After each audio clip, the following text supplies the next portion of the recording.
So today I'm going to talk about prepaid expenses. My name is Arnold from KisemboAcademy.com.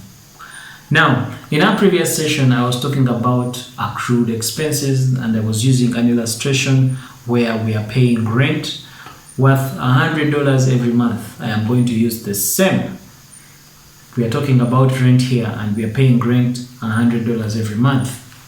So let's take a case in point. We have been paying rent from January to February, to March to April, till the end of the year. So in this case, if I pay rent for the entire 12 months, it means at the end of the trading period, when I'm preparing my trial balance, the rent account is supposed to be reflecting $1,200 in rent. The $1,200 is coming from the fact that I've been paying rent every month, $100 per month, meaning it's 100 times 12 months, which is $1,200. Now that is how it's supposed to be, and according to the matching principle, it would mean that the income that you earned in the 12 months period, you were able to get that income by the help of some expenses, one of them being the rent. In other words, according to the matching principle, the expenses that you present should be matched against the revenue they helped to generate. But sometimes people pay in advance. Let's say during the course of the year, let's say you go ahead and pay rent in excess. Let's say in this case, for the year, you're supposed to be paying $1,200 in rent, but you go ahead and pay $1,800. When you pay out this money, it's going to trigger a source document. And source document is going to be created to show that you have paid out this cash. In this case, a cash payment voucher. So the cash payment voucher is going to trigger you to make entries into the relevant journals. Then from making entries to the relevant journals, then you go ahead and post to the ledgers. Now you're posting $1,800 worth of rent. Now when you look at this $1,800 worth of rent that has been paid, it is including $1,200 worth of rent for the whole year.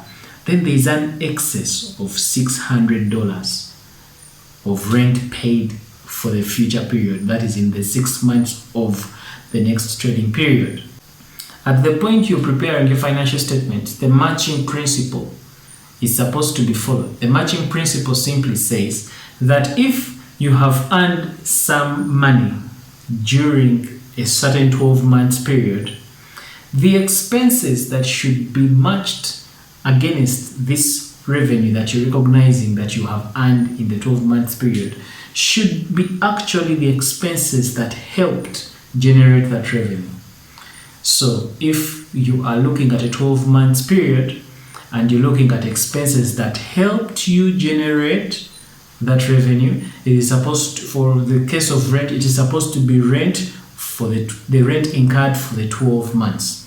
So it is the rent incurred for the 12 months that is supposed to be recognized in your financial statements as rent that helped you generate the revenue that you're trying to recognize as earned in that 12 months period. But now in this case, as you can see, when we paid the rent, we didn't just pay for 12 months, we paid for 18 months.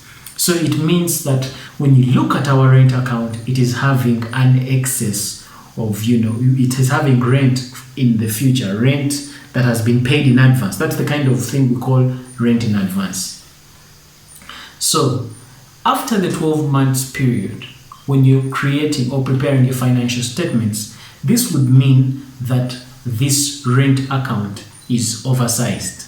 It is having excess rent. And yet when it comes to the profit and loss account, or call it the statement of comprehensive income, we are supposed to recognize rent for the 12 months period. Rent for the 12 months period in this illustration that I am saying is supposed to be $1,200, but instead it is reflecting $1,800. So what that means is that this rent account is oversized and it needs to be trimmed down, or it needs to be reduced. So what happens here is that we are going to remove part of that rent that was paid in advance, and we post it to the balance sheet. So the double entry here for the adjusting entries here will be that we shall go ahead and reduce that rent account. Remember, a rent account has a normal debit entry because all expenses have a normal debit balance.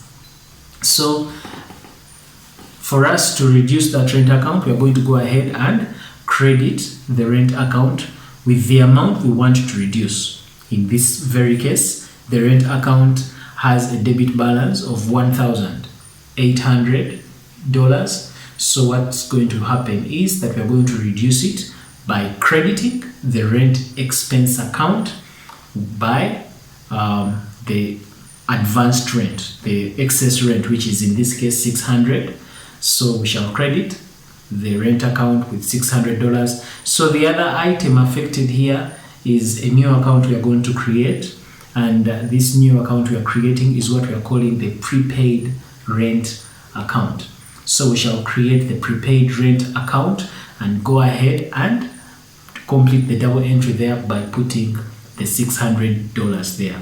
What is happening here is that we have recognized that the rent account was oversized, so we are trimming it so that it fits the 12 months period, so that we are in line with the matching principle. So that XX600 USD is removed and it's going to be held in the balance sheet, and in the future trading periods it shall be released back to the profit and loss account. So in this illustration I've used prepaid rent, but this is going to apply to all prepaid expenses. A prepaid expense is simply an expense that has been paid for in the future, or I may say a prepaid expense is a future expense that has been paid for in advance. And the double entry is we are going to go ahead and reduce the expense account by crediting the expense account, and then we shall go ahead and debit the prepaid expense account. In the prepaid expense account is treated as an asset in the statement of financial position, or call it the balance sheet.